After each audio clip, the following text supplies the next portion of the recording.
Snap petrol की prices जो हैं एक मरतबा फिर 400 के करीब पहुंच गई। सिफारती कामयाबियां अपनी जगह, लेकिन गरीब मर रहा है। जैम पैक होती सिचुएशन, आप गरीब का सोचते हैं तो ये आपके पास ही अमेरिकन कौंसलेट के बाहर बिला वजह नाके लगे हुए हैं, महीना हो गया, गरीब रुल रहे ने। जैसे इराकची साहब को मनाने की कोशिशें हो रही हैं, जैसे ही वो मानेंगे अमेरिकन अपने जहाज में बैठेंगे और नूर खान एयरबेस लैंड कर जाएंगे। अब अगर शुरू हुई तो पहले की शिद्दत से डबल शिद्दत से ज्यादा शुरू कहते हो कि पाकिस्तान से लॉकडाउन भी लगेगा तो पेट्रोल भी 500 रुपए लीटर होना था। सर पहला ही जड़ा ਵਧਾਇਆ ਨਜਾਇਜ਼ ਵਧਾਇਆ ਤੇ 500 कर लेंगे तो डबल दिहाड़ी लग जाएगी ਇਹਦੇ ਚ ਕੀ ਹੈ सर, नवी दिहाड़ी लग जाएगी। तो पाकिस्तान में तो भाईजान पहले दिन ही है कि अच्छा यार रोजे आ रहे हैं, लुटो चीनी रख लो यार, जरा चीनी माफिया को किस दिन छेड़ के देखें, आपको पता चलेगा कि आपका डिप्टी प्राइम मिनिस्टर आपकी नौकरी फारिग करवा देगा। देखिए इंटरनेशनल मार्केट के मुताबिक तो नहीं सर, इंटरनेशनल मार्केट कल ही नीचे आई थी, दिहाड़ी लगी है, दिहाड़ी लगी है, अल्लाह ताला भला करे। ए मैनू दसो ए दिहाड़ी का सिलसिला कदों तक जारी रहना? सर दिहाड़ी का सिलसिला जब से शुरू है आज तक शुरू है, रुका नहीं है, ना कोई रोक सका है इसको आज तक।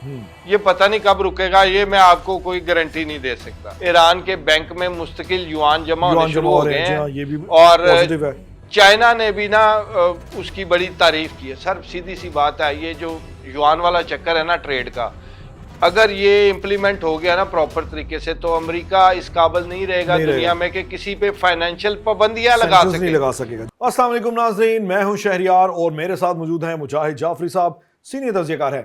नाज़रीन, एक मरतबा फिर इराकची साहब पाकिस्तान तशरीफ लाए हैं, बड़ा एजेंडा है, मिल बैठे हैं। फील्ड मार्शल से मुलाकात हुई, वज़ीर आज़म पाकिस्तान शहबाज शरीफ साहब से मुलाकात हुई, इसाक डार ने उनको रिसीव किया। यूं लग रहा है कि जैसे पसे पर्दा कुछ ना कुछ मुज़ाकरात की बात चल रही है, लेकिन सिफारती ज़राए अभी तक खामोश हैं, कोई हतमी राय देने से कासिर हैं। क्योंकि उसकी वजह यह है कि ईरान की जानिब से रात को ही पैगाम आ गया था कि अमरीकियों से मुलाकात नहीं होगी। दूसरी जानिब अमरीकियों ने, अमेरिकन मीडिया ने यह क्लेम किया कि किसी भी वक्त जो अमेरिकन डेलीगेशन है वो पाकिस्तान के लिए रवाना हो जाएगा। यूं लग रहा है जैसे इराकची साहब को मनाने की कोशिशें हो रही हैं, जैसे ही वो मानेंगे अमेरिकन अपने जहाज में बैठेंगे और नूर खान एयरबेस लैंड कर जाएंगे। तो बज़ाहिर ये सादा सा फार्मूला है कि इराकची साहब किसी ना किसी तरह एक पेज पर आए, एक डील की तरफ आए, खुलकर बात करें, अपने मुतालबात की बात करें और उसके बाद जैसा ही ग्रीन सिग्नल मिलेगा पाकिस्तान अमेरिका से रब्ता करेगा और अमेरिकन जो हैं वो इस्लामाबाद मुज़ाकरात का हिस्सा बन जाएंगे। दूसरी जानिब मोस्ट इंपॉर्टेंट, हुकूमत ने रात गए एक मरतबा फिर अपने ही अवाम पर पेट्रोल मिसाइल से हमला कर दिया। यह मिसाइल इतना शिद्दत का था कि गरीब अवाम को एक मरतबा फिर 28 रुपए फी लीटर जो है इजाफे के साथ पेट्रोल खरीदना पड़ेगा। इसमें पेट्रोल की प्राइसेस जो है एक मरतबा फिर 400 के करीब पहुंच गई। सिफारती कामयाबियां अपनी जगह, लेकिन गरीब मर रहा है। जाफरी साहब कैसे हैं आप? एहसान है उसका जो शारक के करीब है। सर गरीब मरदा पे की करना है सिफारती कामयाबियां नूं मैनूं दस दो। सर गरीब किस दौर में नहीं मरा, गरीब का तो कोई नहीं सोचता, या अगर गरीब का सोचते होते तो वो इस तरह जैम पैक होती सिचुएशन, आप गरीब का सोचते हैं तो ये आपके पास ही अमेरिकन कौंसलेट के बाहर बिला वजह नाके लगे हुए हैं, महीना हो गया, गरीब रुल रहे ने, तो उनका कौन सोचता? मेरी बात हुई जाफरी साहब, एक बंदे से मोटरसाइकिल सवार था, खुद ही अपनी ही धुन में बोलना शुरू कर दिया उसने। कहता जी 400 रुपये लीटर पेट्रोल हो गया, 200 रुपये तो मैं पेट्रोल पाना सा, तो 200 रुपये का। कहता जो मेरा सफर था वो अब डबल मुझे लग रहा है। डेफिनेटली कहता यहां से पेट्रोल महंगा हुआ है, यहां से मैं गया हूं, ट्रैफिक वार्डन ने मैंने रोक लिया। कहता मैंने हेलमेट पहना हुआ है, मैंने सारे मेरे लाइसेंस उसने दिखा, ओके, सारा कुछ देखने के बाद चालान भी कोई नहीं निकला।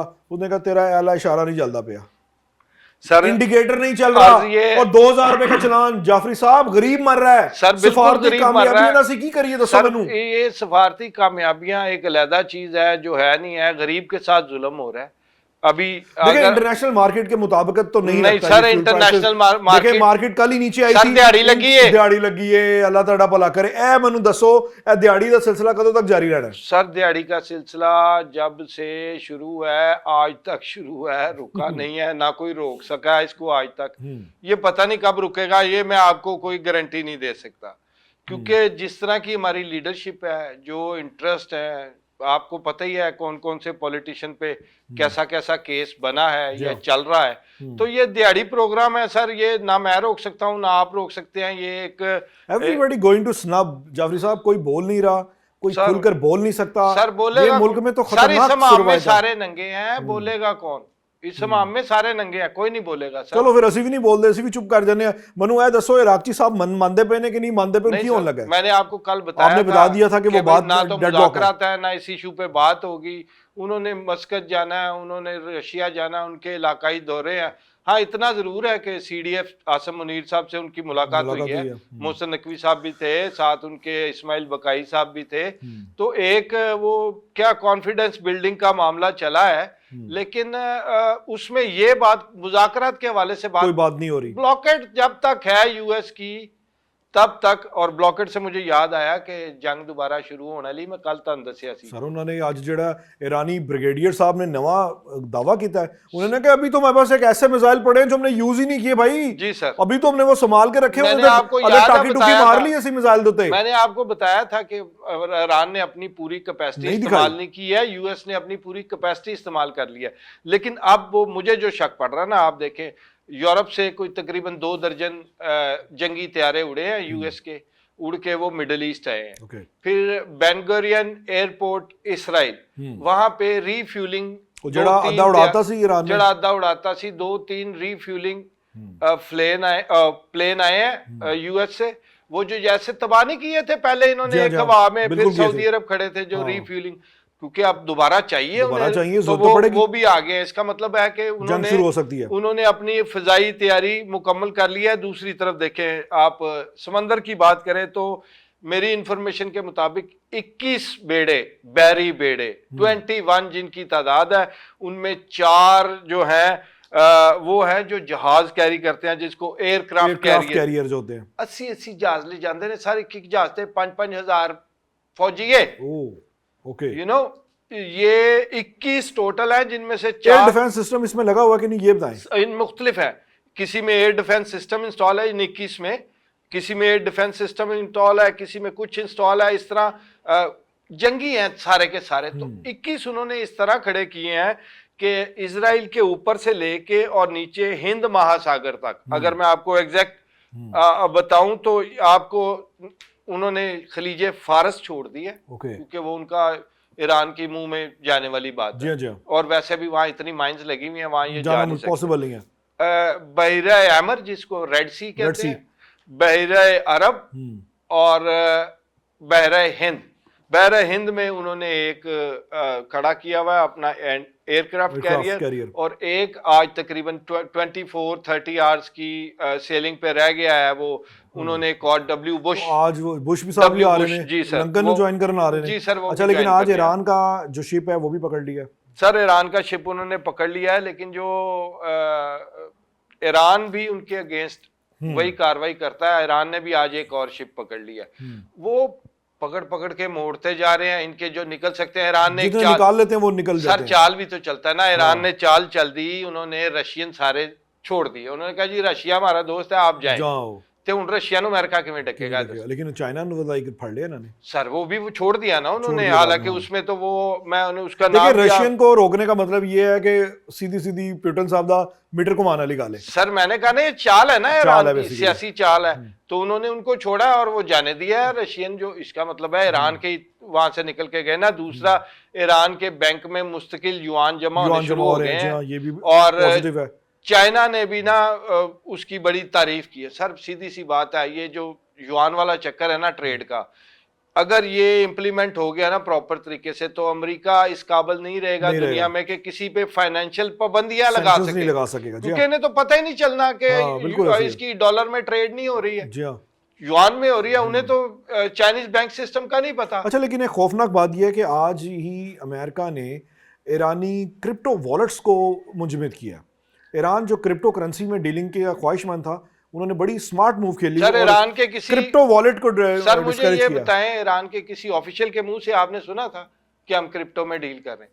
आप मीडिया रिपोर्ट्स थी ऑब्वियसली, क्योंकि कई चीजें आती हैं, वो आती मीडिया रिपोर्ट्स के सारे। जब तक कोई पार्टी उसे ओन ना करे, मेरा नहीं ख्याल कि हमें उस पर बात करनी। यानी कि आप ये कहना चाह रहे हैं कि क्रिप्टो में ईरान ने डील की ही नहीं थी?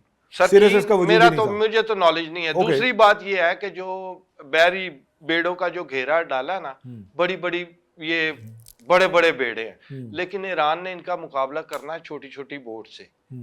उनमें स्पीड बोट्स हैं, Speed boats गन हैं। बोट्स हैं और ड्रोन माइंस बोट्स हैं। माइंस बिछाई जाएंगी, माइंस का सर जाल माइंस तो बिछेगा। बिछा दी उन्होंने, माइंस तो उन्होंने बिछा दी, ये अब इस तरफ नहीं आ सकते। ये मैं आपको लिख के दे देता वो हूँ इस तरफ कि नहीं आ सकते, और बैरी- उन्होंने पेशकदमी की भी कोई नहीं है अभी तक, एक भी परसेंट भी सर पेशकदमी सामने जितना नहीं आई। डिफेंस ईरान ने ये खार्ग आइलैंड में और स्टेट ऑफ हॉर्मज हॉर्मज़ में में लगा तैयार दिया। किया हुआ है ना, नेवल चीफ ने वैसे ही कहा था मैंने नहीं जाना, उसको कुछ नजर आ रहा था सर, उसने कहा था इसलिए उसको बरतरफ किया।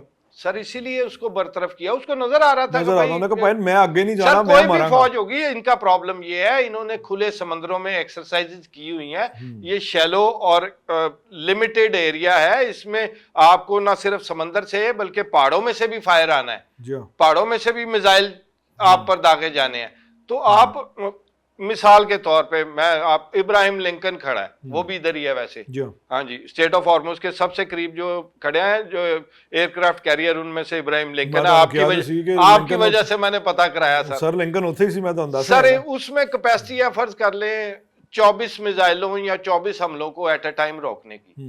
तो जो तो अगर 1800 फायर होएगा वो किस तरह सर संभाला 800 जाना? को छोड़े, स्पीड बोट्स अलहदा से और शायद ड्रोन अलहदा से, हाँ। उन्होंने शायद ड्रोन जो है वो एक गेम चेंजर होगा। सर पहले भी वही था और अभी वही ये था। जेराल्ड को और इब्राहिम लिंकन को उसी ने भगाया था। हाँ, बिल्कुल ये ऐसे ही। यहाँ से जब गए हैं पीछे तो ये उसी के डर की वजह से भागे थे, क्योंकि ये 20,000 का 25,000 का वो ड्रोन है, हाँ, तो मिसाइल मारना पैंदा 3 मिलियन का, 3 मिलियन दा तो सर वो भी तो सोच के मारना ना, अगर छोड़ देंगे तो आप पे अटैक आ जाएगा।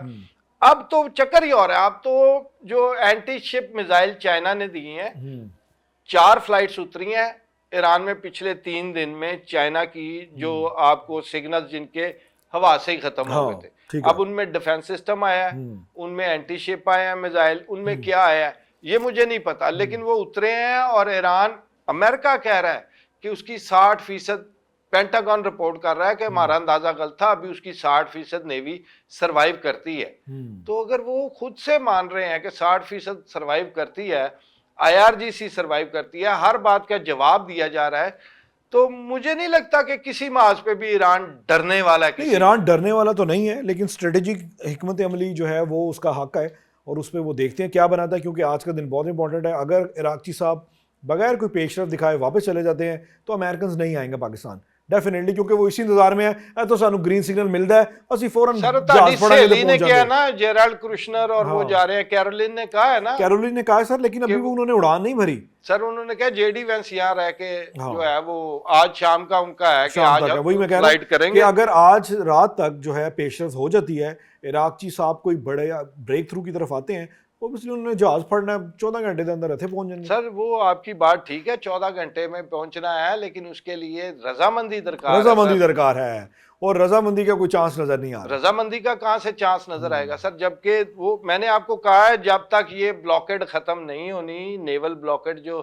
US ने कर रखी है, ये मुज़ाकरात, ये टेबल पर बैठना भूल जाएं, किसी सूरत नहीं बैठेगा। आप किसी महाज से आ जाएं, ईरान ने फतह हासिल कर ली हुई है, अखलाकी भी, वॉर में भी, चाहे उन्हें बहुत मार पड़ी है, लेकिन फाते वही नजर आ रहे हैं दुनिया भर को। इजराइल के साथ जो ठुकाई हुई है वो इजराइल कम से कम मुद्दतों याद रखेगा कि ਉਹਦੇ ਨਾਲ बड़ी भैड़ी सर ਉਹਦੇ ਨਾਲ ਤਿਆਲੀ जो होनी है, जो मिसाइल अब तैयार किए हुए हैं ना इन्होंने अब मारने के लिए, अगर ये जंग दोबारा शुरू होगी, जिसका मुझे खतरा है क्योंकि साइंस नजर आने शुरू हो गए हैं, हवा में भी, फिजा में भी, समंदर में भी, तो साइंस नजर आना शुरू हो जाए तो ये खतरनाक तरफ चला जाता है। तो मेरा ख्याल है कि खासा खतरनाक मोड़ पर आ गई है जंग। अब अगर शुरू हुई तो पहले की शिद्दत से डबल शिद्दत से ज्यादा शुरू कहते हो कि पाकिस्तान से लॉकडाउन भी लगेगा तो पेट्रोल भी 500 रुपए लीटर होना है सर।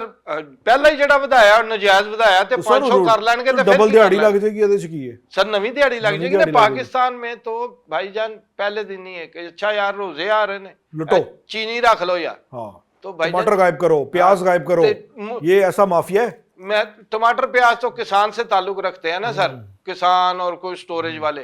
जरा चीनी माफिया को किसी दिन छेड़ के देखें, आपको पता चलेगा कि आपका डिप्टी प्राइम मिनिस्टर आपकी नौकरी फारिग करवा देगा। जारी साहब आपने बिल्कुल दुरुस्त कहा, सूरत हाल गंभीर है और जंग के आसार एक दफ़ा फिर जो हैं वो नज़र आना शुरू हो गए हैं। और यकीनी तौर पे अगर जंग होती है तो जैसा कि हम हमेशा से कहते आए हैं, पाकिस्तान जैसा मुल्क जो है वो ज़्यादा निशाना बनेगा और यहाँ पे माफिया को इसी आड़ में अपनी जेबें भरने की का ग्रीन सिग्नल मिल जाएगा कि आसानी रहेगी। जैसा कि हमने रात को देखा कि फ्यूल प्राइसेस इंटरनेशनल मार्केट में डिक्लाइन ट्रेंड पर थी, नीचे आ रही थी, लेकिन हुकूमत पाकिस्तान ने डिसाइड किया कि नहीं, हमने फ्यूल की प्राइसेस बढ़ानी है। कहाँ गया पैसा? एक ना एक दिन इसका जवाब तो देना पड़ेगा। इजाज़त दीजिए, अल्लाह हाफिज़।